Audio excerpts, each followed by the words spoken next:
ॐ सहना भवतु सहनौ भुनक्तु सह वीर्यं करवावहै तेजस्विनावधीतमस्तु मा विद्विषावहै। ॐ शान्ति शान्ति शान्तिः। ॐ पूर्णमदः पूर्णमिदं पूर्णात् पूर्णमुदच्यते पूर्णमादाय पूर्णमेवावशिष्यते। ॐ शान्ति शान्ति शान्तिः। श्रुतिस्मृतिपुराणानाम् आलयं करुणालयं नमामि भगवत्पादं शङ्करं लोकशङ्करं। शङ्करं शङ्कराचार्यं केशवं बादरायणं सूत्रभाष्यकृतौ वन्दे भगवन्तौ पुनः पुनः। ईश्वरो गुरुरात्मेति मूर्तिभेदविभागिने व्याप्तदेहाय दक्षिणामूर्तये नमः। In the 16th verse, 16th chapter, let us read from the verse number 5. Daivi sampad vimokshaya nibandhaya surimata ma shucha sampadam daivim abhijatosi pandava dvau bhuta sargau lokesmin daiva asura evacha daivo vistarashah proktaha asuram partha me shrunu pravrittincha nivrittincha janana vidurasuraha na shauchannapi chacharaha na satyam teshu vidyate.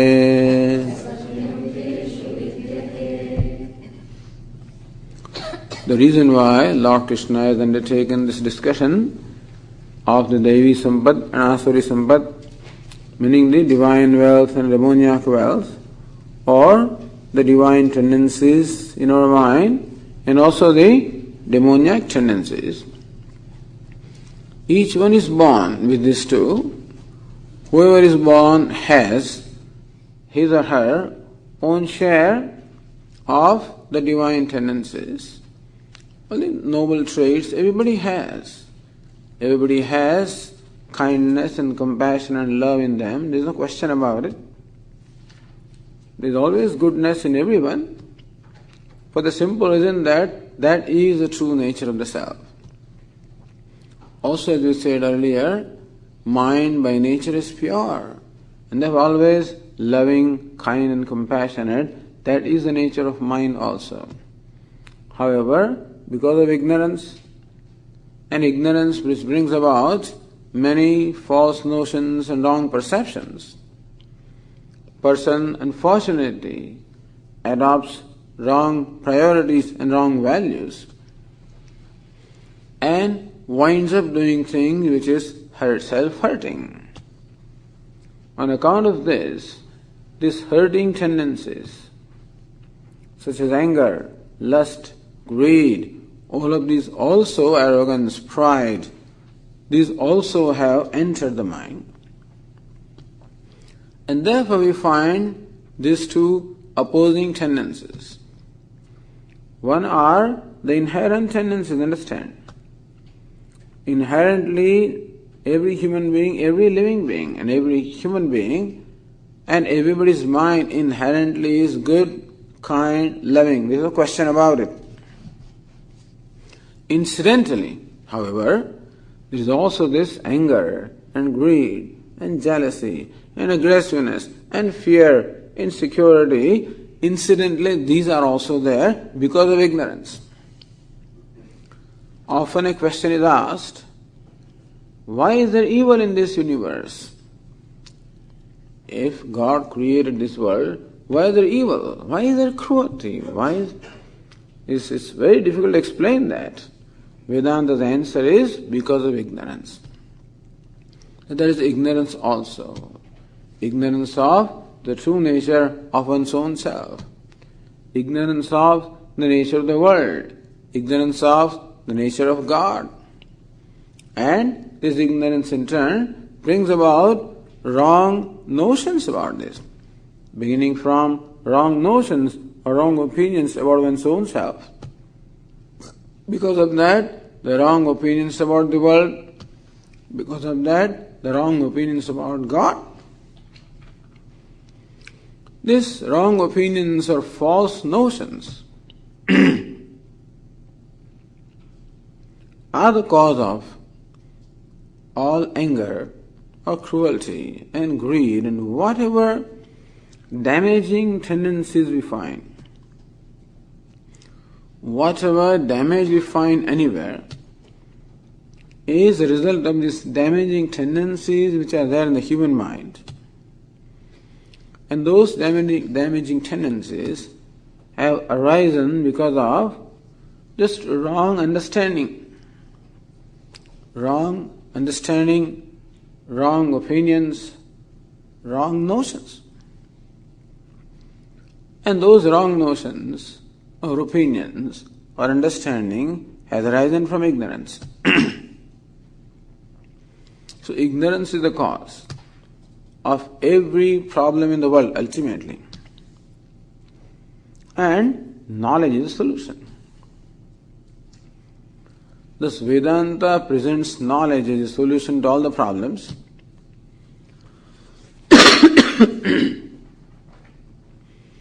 And a life based on knowledge. There is a life based on ignorance and life based on knowledge. Ignorance brings about its own notions and priorities and values. And what are they? That we describe now. And knowledge or understanding brings about its own priorities and values, which we described earlier. Ahimsa, Satyam, Akrodha. When there is knowledge or viveka or discrimination, there is a value for non-violence, value for truthfulness, value for controlling one's anger, value for compassion or forgiveness. This is called viveka or discrimination when a person understands what is it that helps me. When viveka or discrimination is not there, then a person has a distorted view and what is hurtful is taken as helpful. So anger, greed, all of these are hurting one's own self. But because of aviveka or lack of discrimination, those hurtful tendencies are thought to be helpful tendencies and therefore they are adopted. So even the people who are evil, supposedly, ultimately are ignorant, ultimately are helpless before their own impulses, helpless because of their own conclusions, and because of their priorities, and because of the impulses. In that sense, we should not hate anybody, because the people who look hateful outwardly also are ignorant and helpless inwardly. Understand that? That is why the famous statement, hate the sin and not the sinner. Hate the sin in as much as be always ready to remove the sin. First of all, from our own self, and if we can, help others also to do that. So all this discussion is not to condemn the sinners or condemn the evil-minded people so much, but here we find a very vivid description of the evil-minded people. How ignorance and non-discrimination and false perception have created in them wrong priorities, wrong values, and therefore wrong behavior. So here we will see different opinions and behavior of these people. And I am sure that each one of us will find some elements of these in ourselves also. So this description is given not to brand some people as demoniac, etc., or judge other people, or judge even ourselves as demoniac or anything.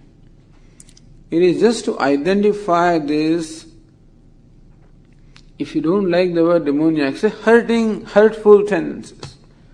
Our Swamiji doesn't like these words demoniac, etc. There is no demon. As I said, ultimately everybody is God only, everybody is divine. To brand somebody as demoniac is wrong, true.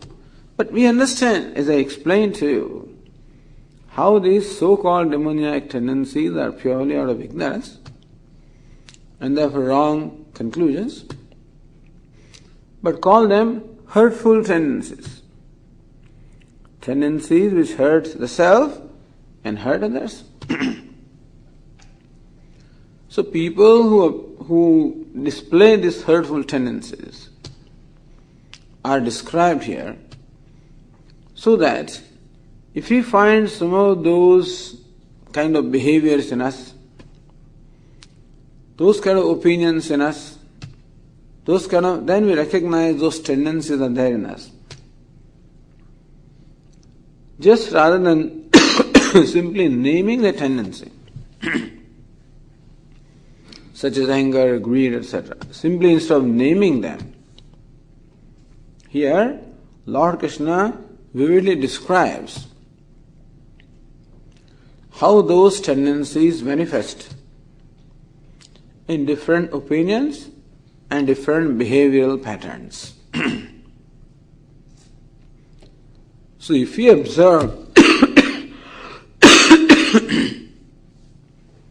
similar opinions or behavioral patterns in us, then we can see that we can look for those tendencies, identify them.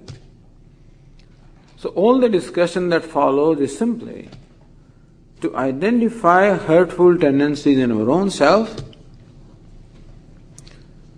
recognizing that they are our enemies,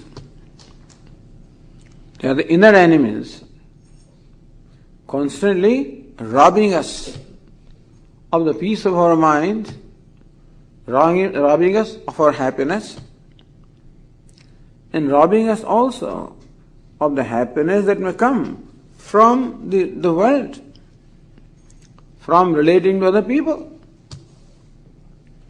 from enjoying even what God has given to us. Whatever God has given to us, may not be much, but whatever little has been given to us, all of that can be enjoyed if our mind is available to enjoy them. But when the mind is riddled by these hurtful tendencies, then not only we lose the capacity to enjoy what we have, but what should be enjoyed turns into a source of pain other than, so you think that could otherwise be enjoyed. Those very things in fact become source of pain. Life becomes miserable. And thus Vedanta teaches us that the cause of sorrow lies within our own self in the form of these hurtful tendencies. Identify them work diligently to slowly remove them. That must be the first value, to make our mind free from these hurtful tendencies. That will be conducive to our own well-being. First, emotional well-being, and then physical well-being. That will be conducive to healthy relationships, conducive to being happy in life, and conducive to not only spiritual progress, but also material progress. Thus, for living successful life, it is very important that we cultivate this divine or the helpful tendencies within ourselves. So understand the reason why we are discussing what we are discussing. Not to judge ourselves or anybody, not to brand and create new complexes. We already have enough of them. And we do not want any new complexes to be created by this. But all this description is purely to understand, identify those tendencies if they show up in our mind, and by Pratipaksha Bhavana, by deliberately taking the opposite viewpoint, diffuse them. As we said, anger is diffused by compassion. Greed is diffused by generosity. Jealousy is diffused by congratulating the person for whom I have jealousy. Like this, for every negative or hurting tendency, there is always a helping tendency also. And thus, this hurtful tendency should be constantly diffused by a healthy an unhealthy tendency should be diffused by a healthy tendency. That becomes a sadhana. It's a spiritual sadhana. It is a very important spiritual practice. People do all kinds of spiritual practices, and not this one. It is possible, therefore, that by many spiritual practices we might gain other things, but unless we change our own nature, you will gain some powers.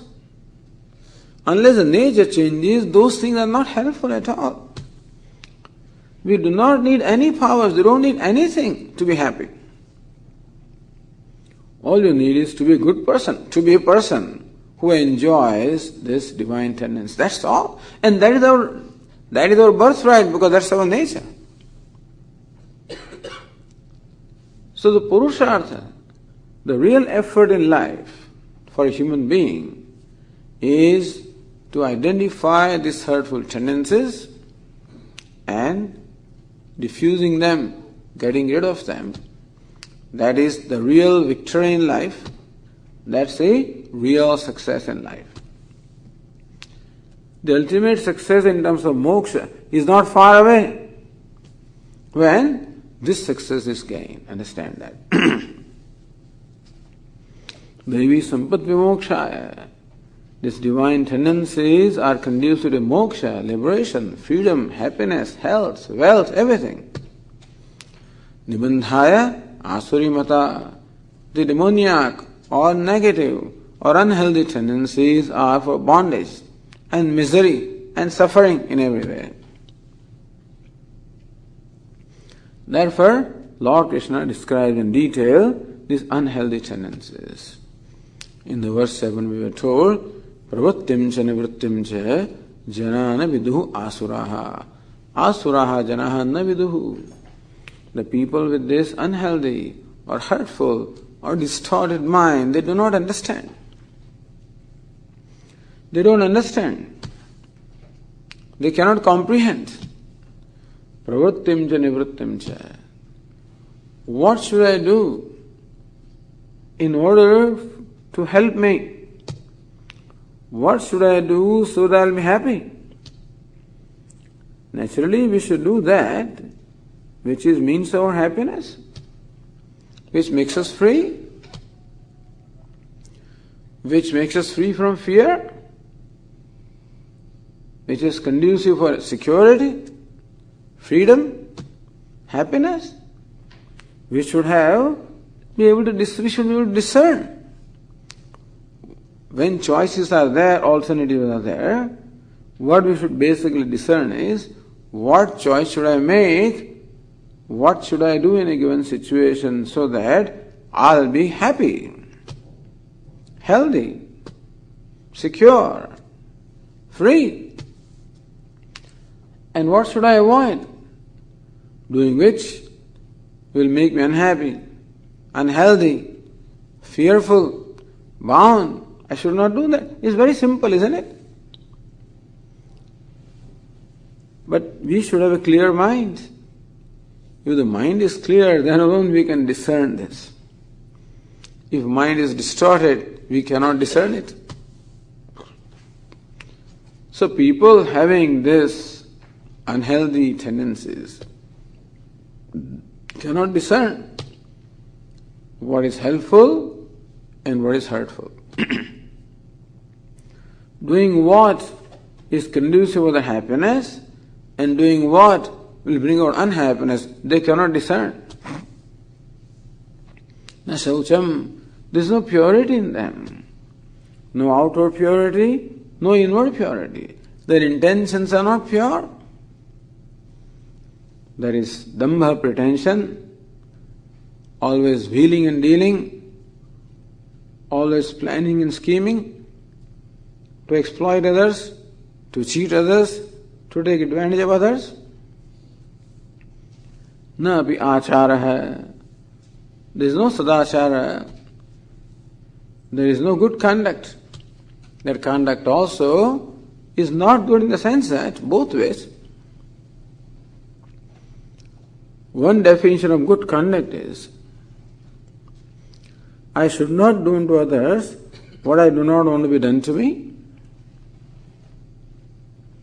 The basis of the good conduct is, I should not do to others what I do not want to be done to me. Or, I should do to others what I want to be done to me. That's the basis of good conduct. I do not want others to hurt me, cheat me, lie to me, insult me, rob me. I shouldn't do that to others also. I want others to be kind to me, loving to me. Then I should be loving, kind to others also. This becomes a basis of good conduct. And the laws of land and the norms of the society, they are also part of good conduct, which are also based on this fundamental law. And a person who generally follows the good conduct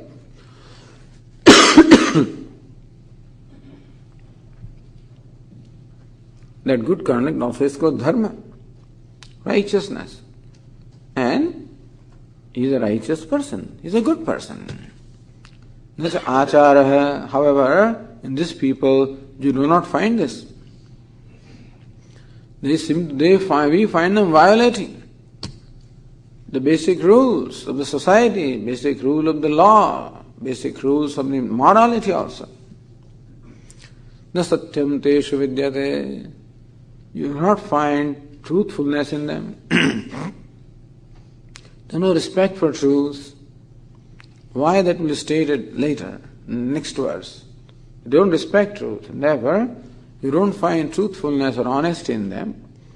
Do not find good conduct in them. Do not find purity or sanctity in them. You do not find the capacity to discern what is right and what is wrong. So this is the general description of what we call the demoniac kind of people.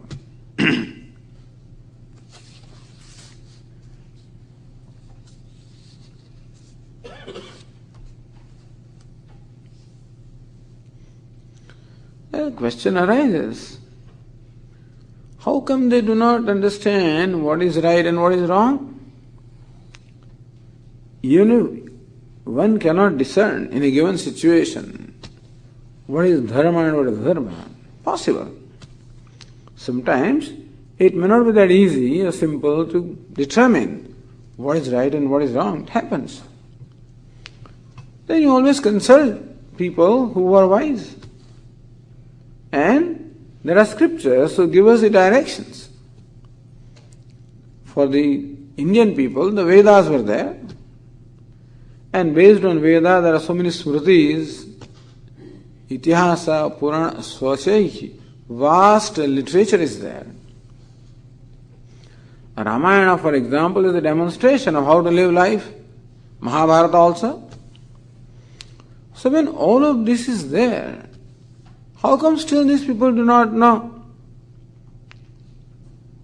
Or are not able to determine what is right and what is wrong, what is dharma and what is adharma? And so, that question is answered. Also, don't they know that if they violate the law, that they'll be violated? Don't they know that? Just as far as the law of land is concerned, we know that if we violate the law, we'll be violated.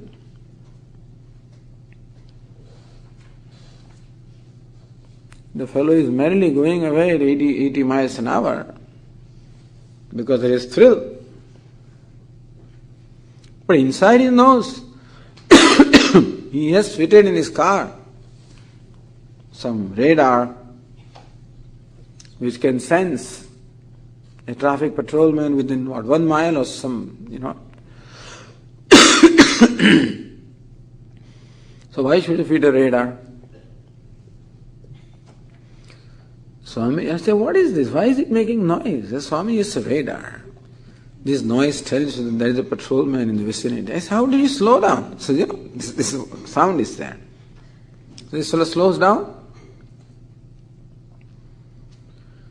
What does it mean? It means that inside he knows that what he's doing is wrong. And that he can be caught. And that he can be punished. This knowledge is there.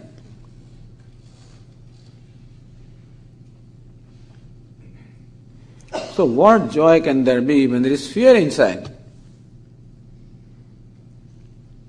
The fear is there inside. Even when I am enjoying the thrill of 80 miles an hour, inside I am looking around, The son-in-law may be there. Different names are given to those fellows, to traffic patrolmen.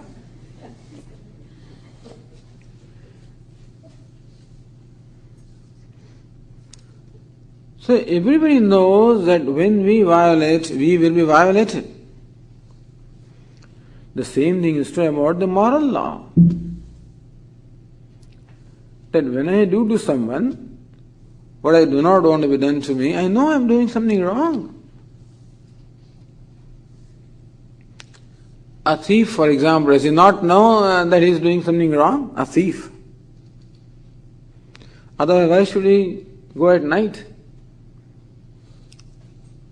If the thief did not know, I didn't know I was doing something wrong, if he says that, then you will walk into somebody's house in broad daylight and pick up things in front of others and walk away because he thinks this is right. No.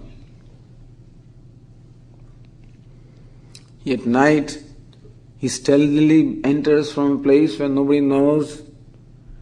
These days different alarms are there, I don't know how they still manage. And takes away things so that nobody notices. These days there are all kinds of videos everywhere. It's a tough job, but still people do. Knowing fully well that what I am doing is wrong. Also knowing that whenever we do something wrong, we will be punished. If there was no punishment, then you don't mind doing wrong also. At home also, if there is no punishment, parents sometimes are so loving, so-called loving, permissive. Okay, beta, it doesn't matter, alright, next time don't do it. He knows mother is not going to do it. Next time, okay, beta, next time don't do it. When the child knows I won't be punished, I'm not suggesting punishment, I'm just giving an example. I said, then you take the liberty. You give a slap to a child, Swami, you told me to punish you. Don't do that, please. Next time Swami comes into a house and asks your child prostrate, he won't do that.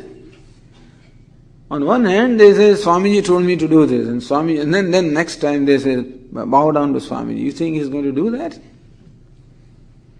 I see parents bring a child to me and then ask them to bow down to Swamiji. Then the child,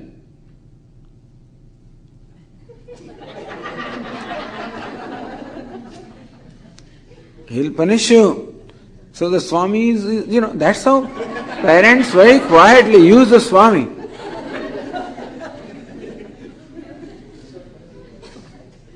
I'll tell Swamiji, Swami will do this to you. If this is what the child is told, and then if you expect the child to bow down, how is he going to do that?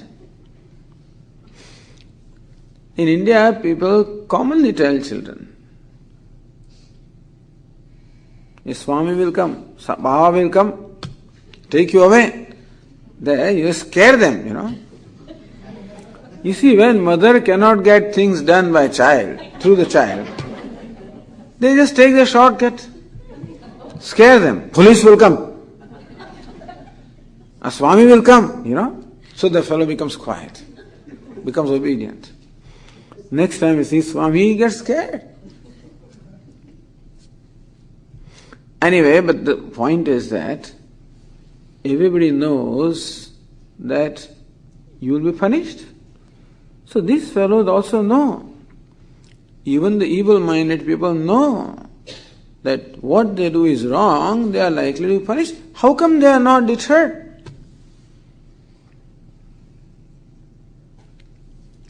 So that those questions are answered in the verse number 8. Asatyam apratishthante Jagadahuranishwaram Aparasparasambutam Kimanyat kamahaitukam.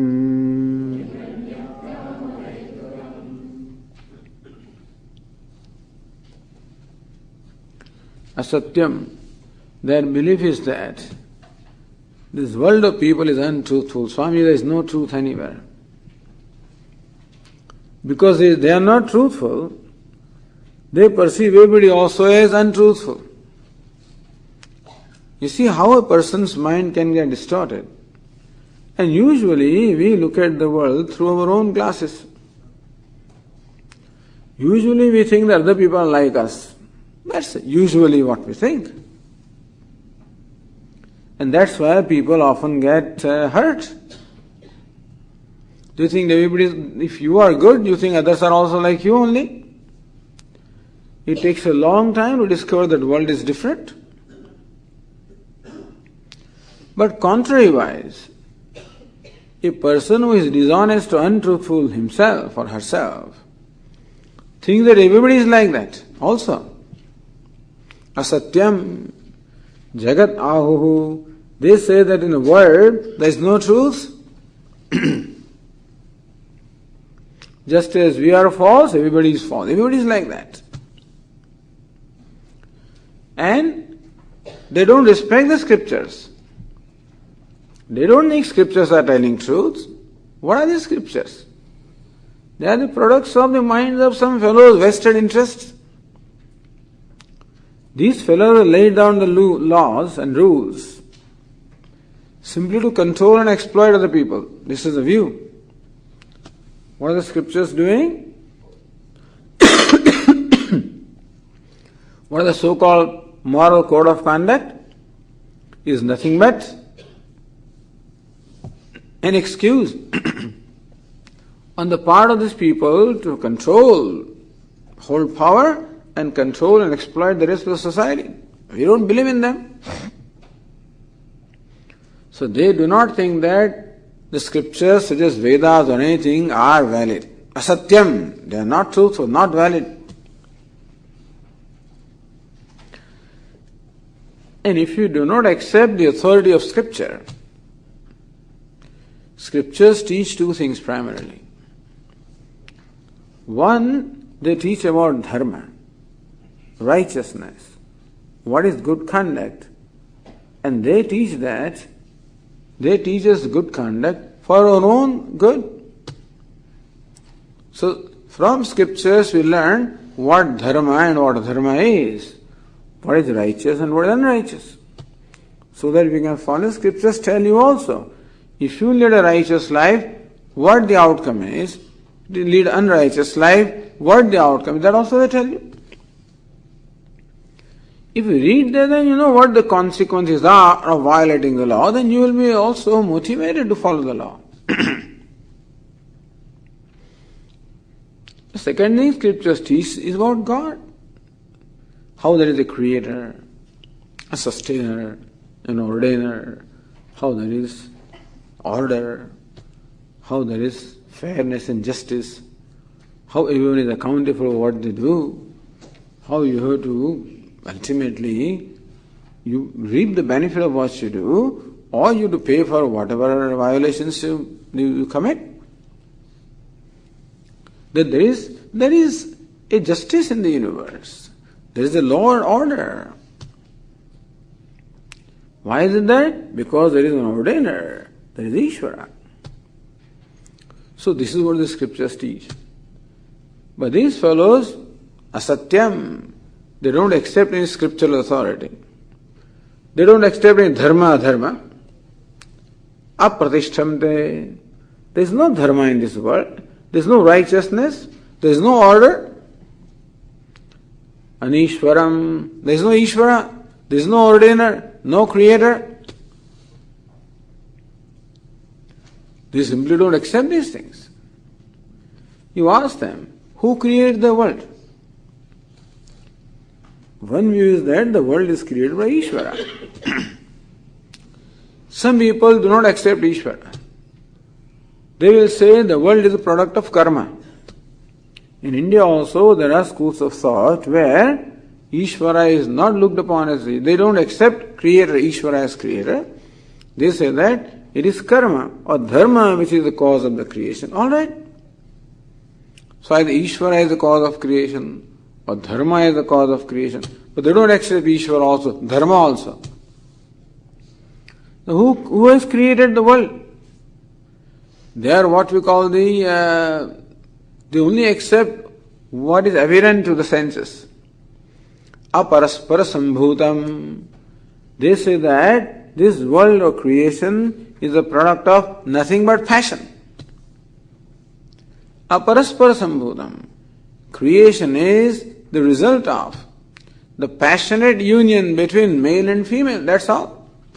It is kama or passion that is a primary driving force behind this creation. Kimanyat, what other reason can there be there? Kama hetukam.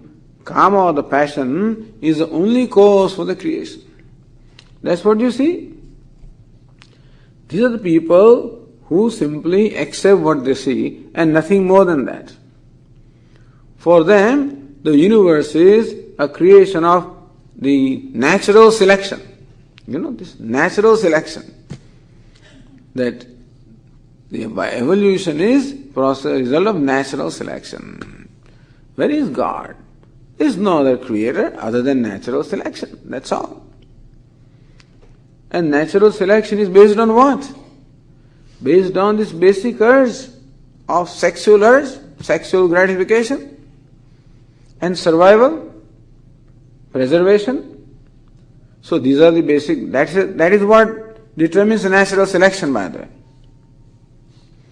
So universe is product of natural selection. And what is the basis of natural selection? Survival. How do you survive? If you procreate. How do you survive? If you appease your hunger and thirst. And survival of the fittest.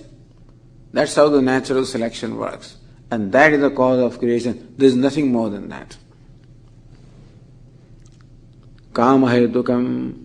They will say that Kama or the lust is the primary driving force behind everything.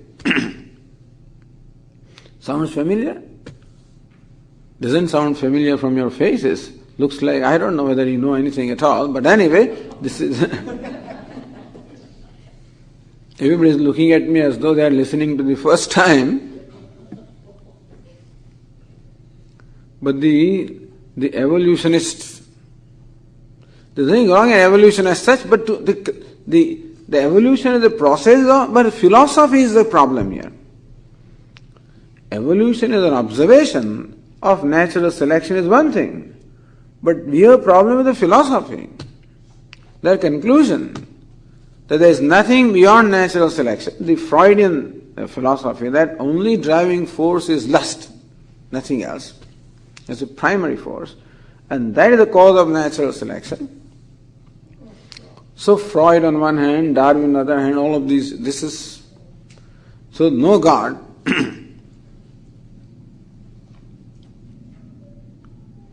Scriptures are, they have failed, in fact, to help the mankind. This view is a very valid view, by the way, obtaining in many people right now, because they will not accept anything beyond what the perception tells them. Although, these people they need not be immoral, by the way. The people who do not accept God or do not accept scriptural authority can also be good people, can also be moral people. There have been many. But here, what happens is not accepting scriptures, scriptural authority, not accepting Ishvara or God, and not accepting an order or dharma becomes a very convenient thing for justifying your liberty, your behavior. So the demoniac people will conveniently use this philosophy to justify whatever they want to do. And so what do they do with this? The 9th verse tells us that. Etam drishtimavashtabhya nashtatmanolpabuddhayah prabhavantyugrakarmanah kshayaya jagato hitaha. Etam drishtim avashtabhya. Having recourse to this view, this is their philosophy. So understand that every human being always has a philosophy of life, by the way.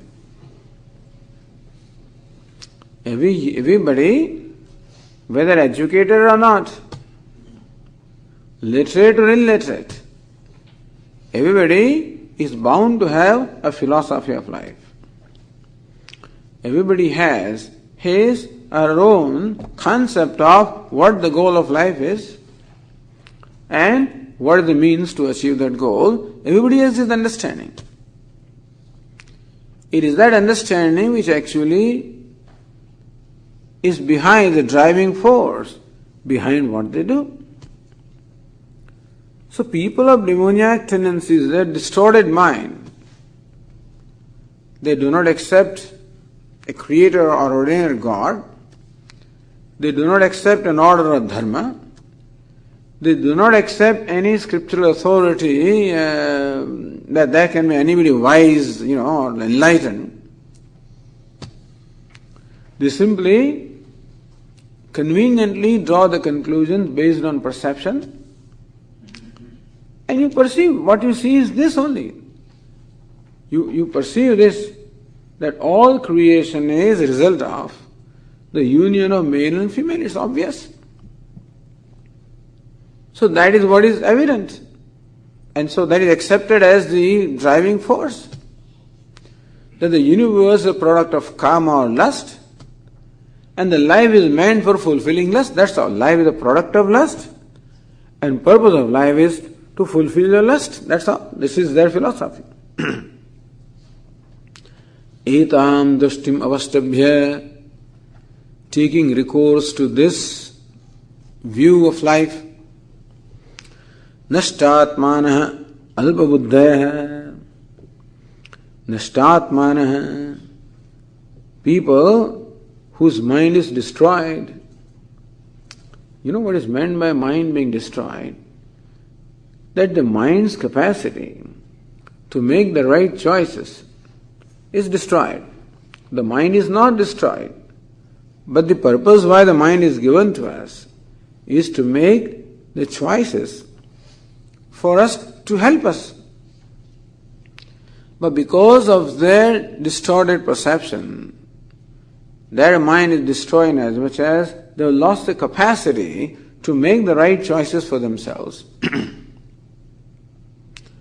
Alpa buddha. And therefore, their minds are engrossed in little things. All they can see, what to tell us further. But their minds are only preoccupied with little things. The minds are occupied with only ideas of sense gratification. There are urges in the senses, and therefore the minds are preoccupied with planning and scheming about how to fulfill our urges of gratification. Sense gratification, emotional gratification, ego gratification. Basically two, sense gratification and ego gratification. That is again evident that this is what I want. And therefore, those whose minds are preoccupied simply by the desire to fulfill, desire to gain gratification. Alpa buddha prabhavanti ugra karmana. Those people are given to cruel actions. A person becomes cruel when one's own need becomes so overwhelming. I become so helpless before my need that I have to fulfill my need. And because of my preoccupation with what I want, I become insensitive to the needs of others. I do not realize that in the process of fulfilling my need, that I am hurting other people. Ugra karmana, krura karmana. These people are seen to perform cruel actions. Kshayaya jagato hitaha. Jagata ahitaha. They become the enemies of the world. Jagata kshayaya. And for destruction of the world, all they are doing is destruction of the world, because that's the only way they can fulfill their desires. Imagine the kind of desire they must be entertaining. Suppose you entertain desire that you will go to paradise. You know this paradise? Where you get 72 damsels. Have you heard of this? You people are very innocent, I guess, you know. So this is what you do. You go to paradise right away.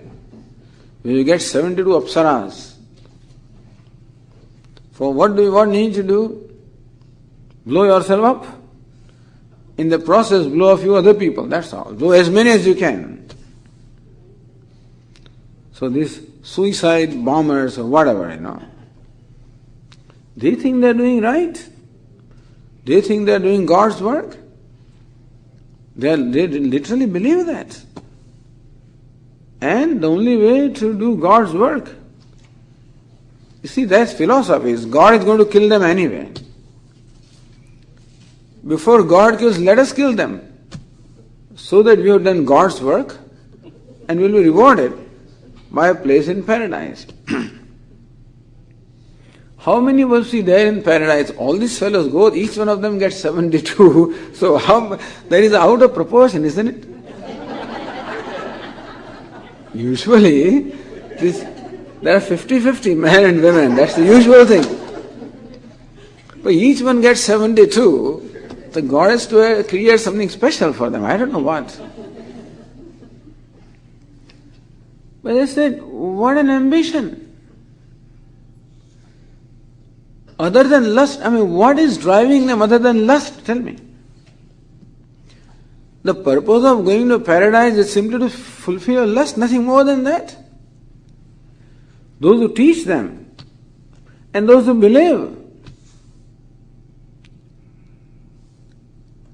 You can see that this description that we see here is very vivid. This existed all the times, by the way. We are just presenting to you an example because evident to us. But this kind of entities existed all the time. Kshaya jagata ahitaha. They think that they are doing a favor to the world by destroying it. Jagata ahitaha, the enemies of the world, jagata kshaya pravrittaha, they are only engaged in destruction of people. Because that's the only way they can fulfill their desire. The kind of desires they have are such that fulfilling their desire automatically brings about a harm to other people. There is no other way of fulfilling the desire. And how is it so, we'll see later. Next one says, how they wind up hurting others. What is going on in their mind is further described here.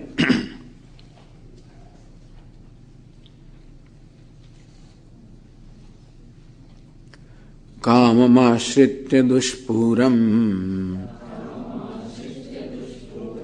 dambhamanamadhanvitaha mohad gruhitva sadgrahan pravartante shuchivrataha.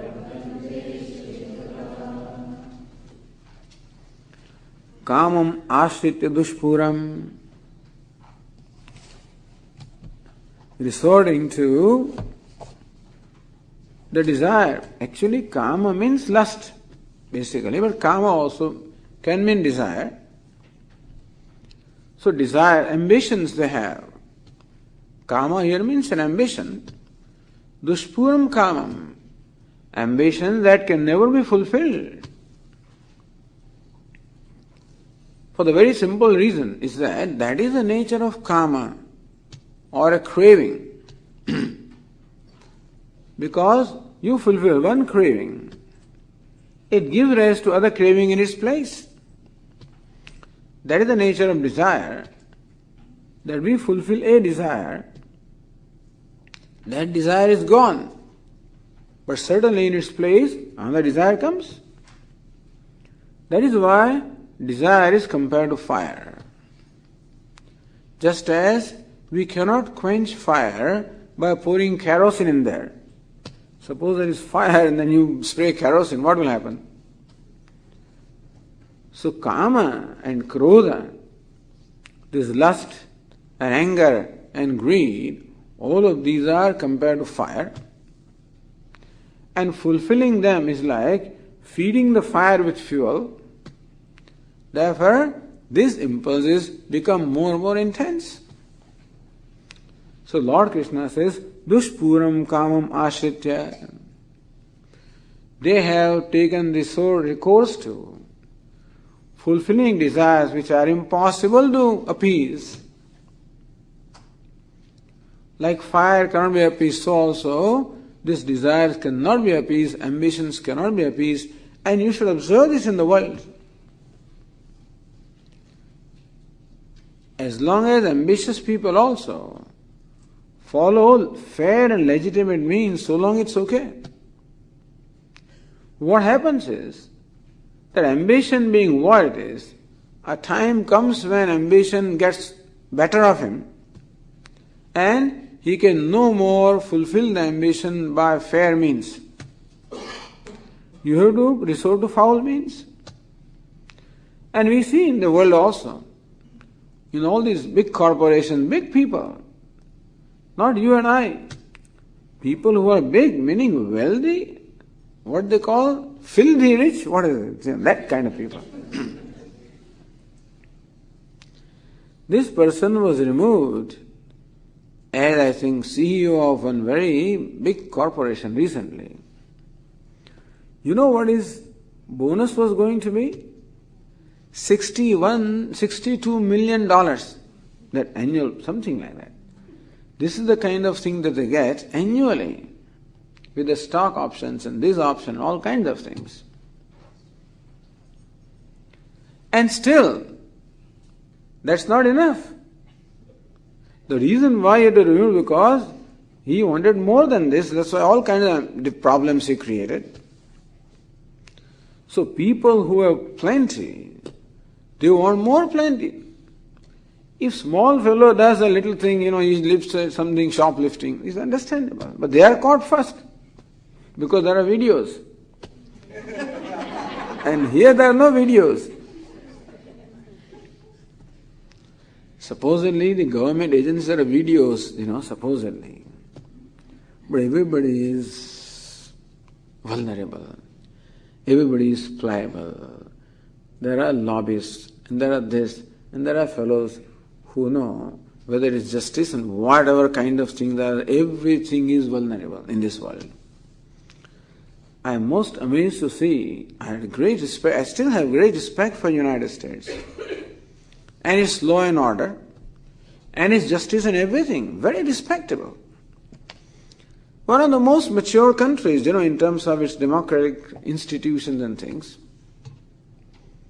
Maybe coming from India, I guess the contrast is so evident. But unfortunately, when you read the stories here, coming out every day, you find that human mind is not much different. The only way to keep control is to strengthen the law and order. But the human mind will wiggle out of the law and order wherever it finds a loophole. Wherever it finds an opening in the fencing, it will enter. And that tendency we find as much as here is anywhere else, because it just means that prosperity or affluence is not a solution to the problem of human greed or human inadequacy. All of this should teach us lesson as to how any amount of wealth, any amount of power, any amount of material achievements on their own, there is nothing wrong in power and material achievement by itself. But if a person expects that I will gain a sense of satisfaction from them, that has not yet happened. You will hardly find any person enjoying wealth and power being content with that. Everybody wants always more and more than they have. As Kathopanishad says, Na manushya na vittena tarpaniyo manushya. A human being can never be contented or satisfied with wealth, name, fame, power, recognition. Those things are all great in themselves, good in themselves. To have name and fame and power is empowerment. They are means and not the end. You can have them and you can well use them for doing good to others. But if you think that they are the end in our life, then that is a wrong perception. And we can see how people are landing in jail and stuff like that just because of the wrong philosophy, thinking that more I have, happier I am. How those ambitions then overtake their sense of morality also, and how people wind up compromising or violating moral values. And I still respect the system here because they are caught, they are taken to court, and they are behind bars also. This will not happen in other countries. People, such powerful people, as an Enron, whatever it is, I don't think in another country will be caught. He will buy every justice system and every police, all systems he will buy.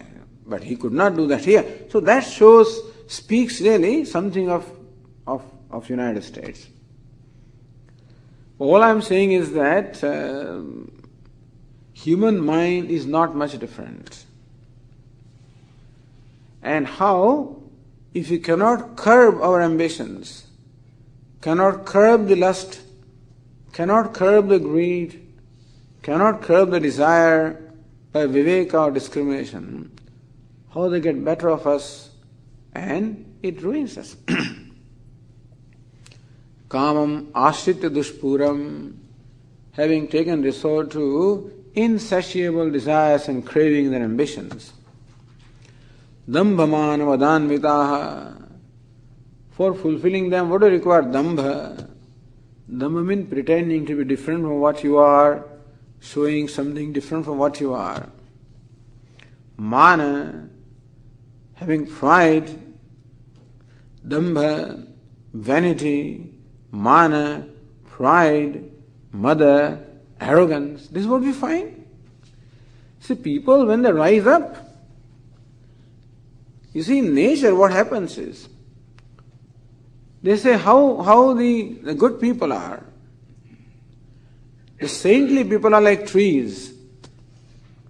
When the trees are loaded with fruits, then they always bend down, So when a person is loaded with wealth, etc., he should become, in fact, humble. Instead of that, they become arrogant. So vanity, pride, arrogance, that's what we find in these people.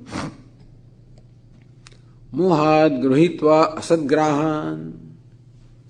Because of moha, because of delusion, they have adopted wrong values in life.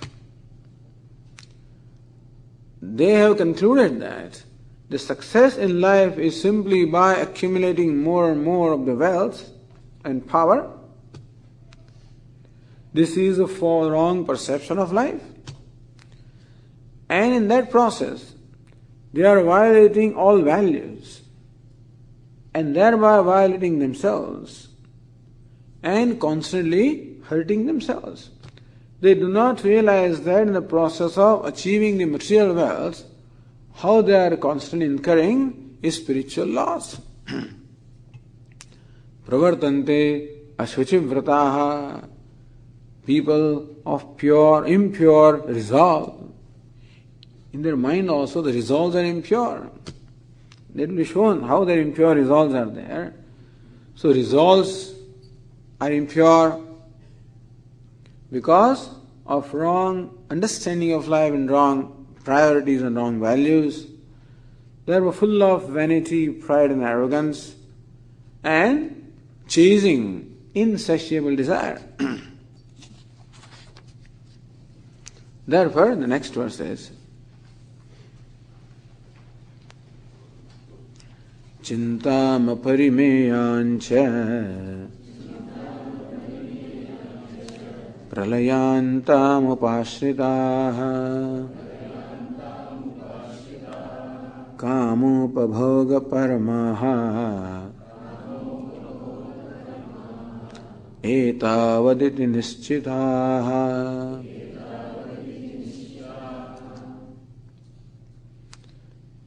Aparimayam chintam, anxieties, endless anxieties these people have, they are going to have. See, as I said, when the priorities are wrong, when you are violating the basic flow of life. See, life is a certain flow, there is a certain order, and as long as our life is based on that order and that flow, so long there is harmony.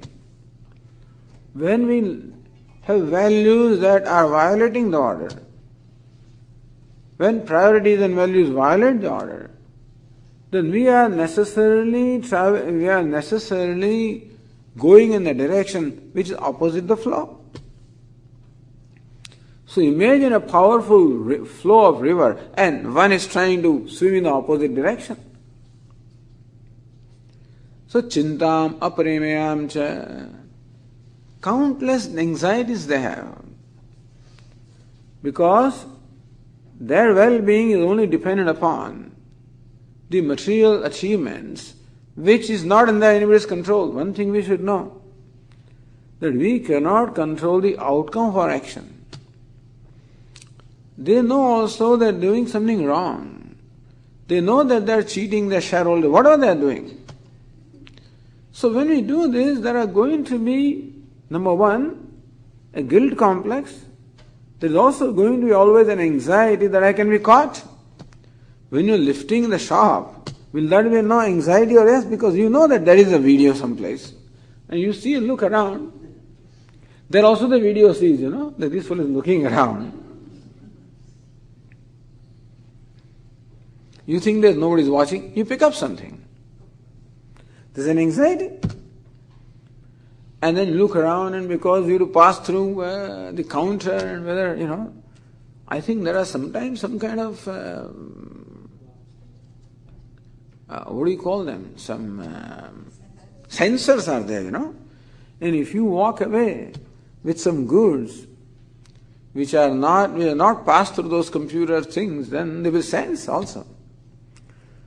So you have to somehow avoid that video, that sensor, all kinds of things. And other shoppers must be very anxious. Unless a person is sick, it is difficult to do it. In short, whenever we live a life where we know that we are violating the norms, there are going to be anxieties that we may be caught. And inside, everybody knows that when we violate values, we get punished. Also, because their sense of well-being is dependent totally on things external to them, there is always an anxiety whether those things will be favorable or not. See, if your comfort comes from within yourself, then you are comfortable. And you are less and less dependent on the world around you for your comfort. And more independence is there, less anxiety is there. More dependent I am for my comfort on the world around, on the people around, on the things around, on my income, on my power, on my recognition. If these things determine how comfortable I am going to be, then those things are uncertain because I cannot control them. Always anxiety. Will this work out or not? Will the stock prices like this? Will this? All kinds of anxiety. Chintam aparimeyam cha. Therefore, given to innumerable anxieties. And when these anxieties come to an end, pralayantam, they will go on until the death. They'll live in anxieties and die with anxieties. Kam upabhoga paramaha. That's all intent only upon the enjoyment of senses. Kama means sense gratification. Kama means sense gratification. Kama upabhoga paramaha. Only given to or devoted to, they are also devoted. Devoted to what? Devoted to merely fulfilling the urge for sense gratification. But Swami, wouldn't you think somewhat in their life? No, etavad is nischitaha. This is their nischaya. This is their conviction in life. That's all life is about. Life is about merely fulfilling your passions. There is nothing more than that. That is a philosophy. As I said, everybody is a philosophy.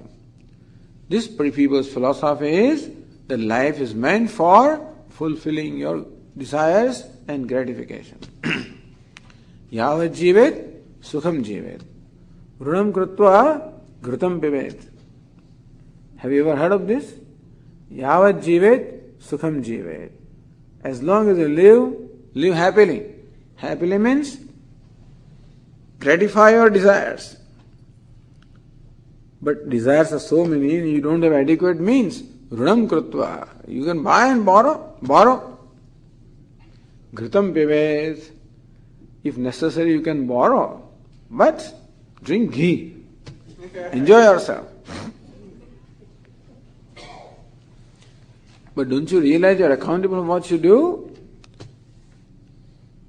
All debts you are incurring, loading your credit cards, People have no concern. At the end of the day, they find $60,000, $70,000, I was surprised. I read every year in the United States, there are 100,000 bankruptcies. Do you know that? 100,000 bankruptcies every year.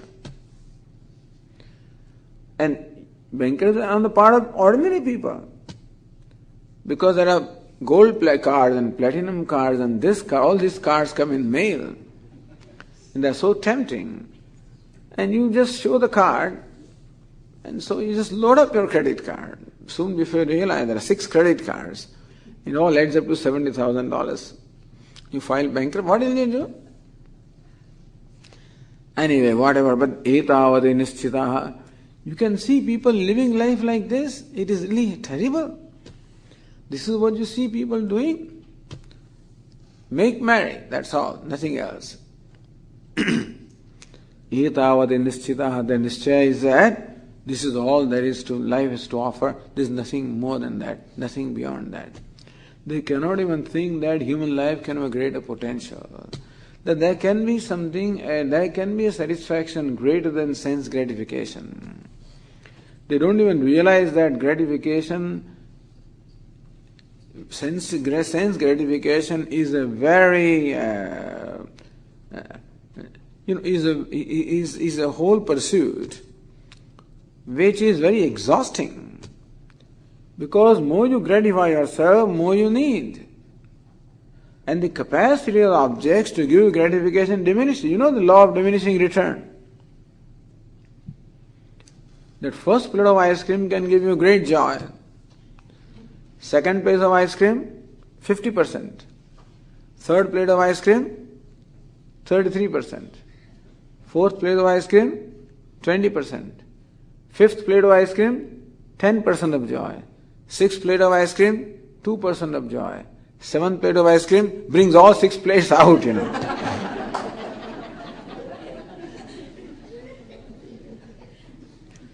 You know that human capacity to enjoy, so human body is not meant for that, really. It's not meant for sense gratification.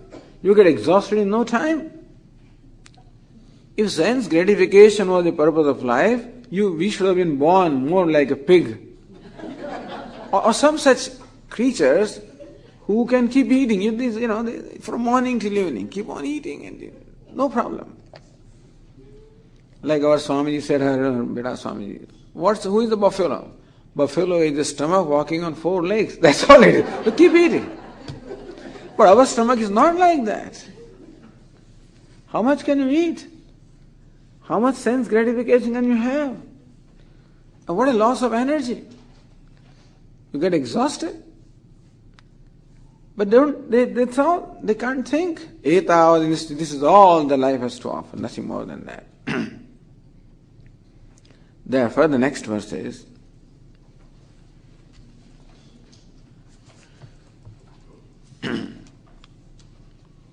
Asha pashashatair baddhaha Kama krodha parayanaha Ihante kama bhogartham Anyayena artha sanchayan Asha pashashataihi baddhaha. They are bound by the fetters of hundreds of desires. They say desires are such that more you fulfill, more they arise. So they are bound, not by some external ropes or chains, bound by the fetters of desires and likes and dislikes. Understand, that is called the bondage. That's the nature of bondage. Bondage is not something external, it is internal. Call them desires, call them likes and dislikes. Countless. Asha pasha shatai. Hundreds means countless likes and dislikes. Because more you fulfill your likes and dislikes, more they arise. Kama krodha parayana. And therefore all you see in them nothing but kama, ambitions, and krodha, anger. Because desires are always going to bring about anger. Understand that anger is always the product of a desire. A desire, when not satisfied, results into anger. So, if you want to understand the mechanism of anger, the common question is, Swamiji, how do we deal with anger? Anger is a cause. If you remove the cause, the effect can get removed. You try to remove anger, it keeps coming back again and again. They tell you, if you get angry, then have a punching bag and do something, all kinds of stuff they tell you. Okay, that's all right. Or if anger comes, speak out. Don't keep it inside. Suppose you do that. Momentarily you're relieved of that pressure of anger. Comes back again. The anger knows this fellow is vulnerable. He'll come again. And again. And again. So we should know what's the cause of anger. Cause of anger is desire or demand or craving. So whenever demand or desires becomes frustrated, then that very desire gets converted into anger. Stronger the desire, stronger the anger. So when there are kama, asha, pasha, there are so many desires and expectations are there. Either they are impossible to fulfill, or they don't have means to fulfill them. And they entertain desires anyway. Because ultimately desires grow to a point where it goes beyond your means. And therefore, anger is going to be there because frustrated desires bring out anger. Kama, krodha, parayana, all you see in them are nothing but they're very demanding people. Always want this, want that, want this, want that, and always angry. And so people are always, it's like a mine, You step on it and it blows. So some people you don't know how to relate. They say something and there's a blow up. People are always scared, and they always keep a distance. Sometimes people complain, Swamiji, nobody talks to me, But we have to examine our own behavior, what kind of things we have. Because sometimes when somebody touches, and we react. Kama, krodha, parayanaha, ihante, kama, bhogartham. Only desire and activity going on in life is to fulfill their kama or fulfill their craving for sense gratification. Anyayana artha sanchayan. As a result, they amass wealth by unfair means, anyaya. As I said, for anybody, however rich or wealthy you are, the desires being what they are, a time will come when whatever means you have are insufficient to fulfill your desire, and you will have to resort to unfair means. Whoever it is, even if you are president or you are the wealthiest man in the world, if you fall for desire, wealth is by itself no problem. But if you are driven by desire, the desire will drive you to a point where fulfilling desire is impossible by any fair means, and therefore you will have to adopt to foul means. Anyayana artha sanchayan. For fulfilling the desires, they resort to means that are unfair or illegitimate.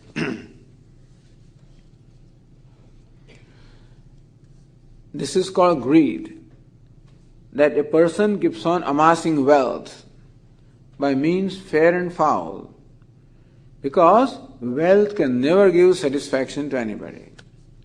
By wealth, we do not only mean money. By wealth we mean anything like power, like fame, like name, recognition. All of these are included in wealth. And for amassing this kind of wealth, ultimately people have to resort to unfair means. And you have to know this. Not only power, that we know, but even recognition, such as gaining Nobel Prize, you know there are politics everywhere. In everywhere there are politics. In Nobel Club also there are politics. Who will be nominated for Nobel Prize and who will be selected and all kind of selection process. Everywhere things are going on. Nothing seems to be straightforward. Everywhere the survival of the fittest. Anyayana artha sanchayan. So then the greedy person, what satisfaction he gets? The next verse tells us that. Idamadhyamaya labdham imam prapsye manoratham idamasti idamapi me bhavishyati punardhanam. His satisfaction is only in what he has accumulated. So every day counts. Idamadhyamaya labdham. By today this is what I got. Every day is profit and loss. Every day he keeps on balancing the bottom line. Idamadhyamaya labdham. Today, this much has been gained by me. Imam prapse manoratham. This next thing now, I'm going to get this much more. I'll be so happy with that. Idamasti idamapi me. This wealth I have. Bhavishyati punardhanam. And later on, this much I will have. This is all. Their mind is totally occupied with this consideration. This much I have, tomorrow I will have this, presently I have this much, in future I will have that. That's all. This is where the total satisfaction comes. Like when we were children, playing marbles, we used to have a dabba like this, a tin, container. Fill the marble. Every night before going to bed, I would shake it and feel how many marbles are in there. From that sound of the marbles, I know whether today I earned some marbles or I lost them, So from the sound I have satisfaction. Today I gained some marbles. With satisfaction I go to sleep. Next morning I count them. At night again I do that. That's all. So, when I grow up to age 50, I still do the same thing. Instead of marbles, now I may count how many shares I have, what are the prices, how many other stuff I have, and whatever they count these days, but that's all. No difference. For the child, the satisfaction came from marbles. When I grow up, satisfaction comes from dollars or thousands or millions or whatever. Same thing. But this greed, kama krodha parayana, anger is bound to be there in these people. How? Next verse tells us that. Asau maya hatash shatruhu hanishye chaparanapi ishvaro hamaham bhogi siddhoham balavan sukhi. These fellows are going to be enemies naturally because everybody wants the same thing. You see, the resources are limited, people who want are more. And therefore, these people are going to have enemies. And higher you go up, then more contenders are there, so you have to push other people down for you to go up. How else can you go up? So for you to rise up in the ladder, or for you to expand your corporation, you must grab other things. Like big fish swallowing the small fish. So that's that asau maya hatash shatruhu. This enemy today has been killed, meaning I swallowed him, destroyed him. A huge store comes. Small little fellows are destroyed, they are out. No, not even mom and pop store, they are no more existent.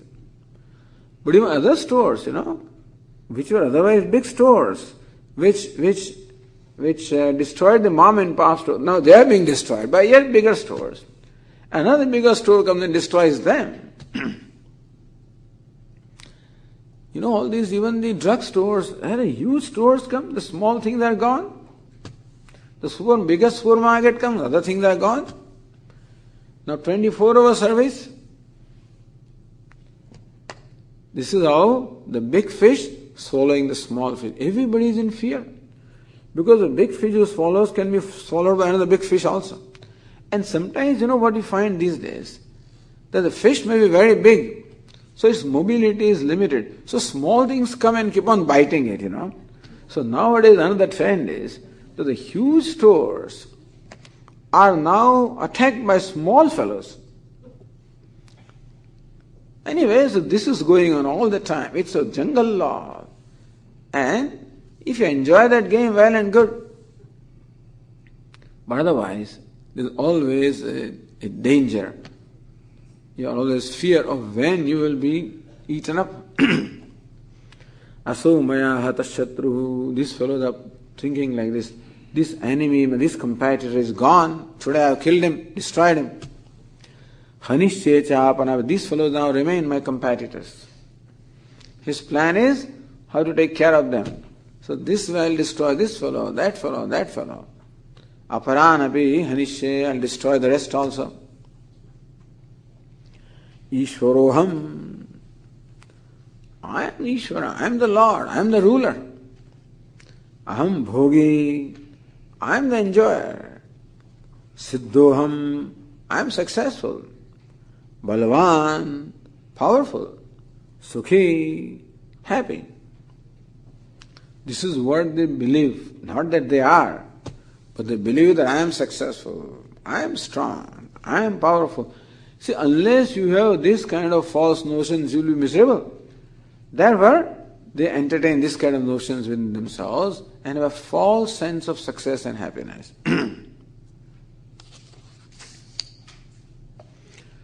Further, what they think about themselves. The 15th verse says, Adhyo bhijanavaanasmi konyosti sadrusho maya yakshe dasyami modishye ityajnanami mohitaha.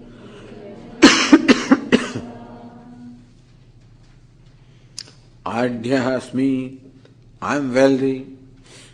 Abhijanavan asmi, I am born in a noble family. Konyosti sadrusho maya, who is there in the world who is equal to me?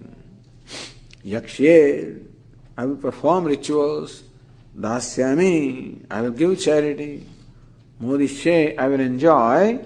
Iti ajnana vimohitaha. Thus diversely deluded in this manner. This is how they delude themselves in believing that they are like this. They live in their own world of delusion. So this is how Lord Krishna is vividly describing the mental framework and the resultant action, behaviors and actions of the people who are predominantly demoniac minded or having predominantly what we call the demoniac tendencies or damaging tendencies or hurtful tendencies. The description will continue. We will continue that in our next class. Om Purnamadah Purnamidam Purnat Purnamudachyate Purnasya Purnamadaya Purnameva Vashishyate. Om Shanti Shanti Shanti Hari Om Shri Gurubhyo Namaha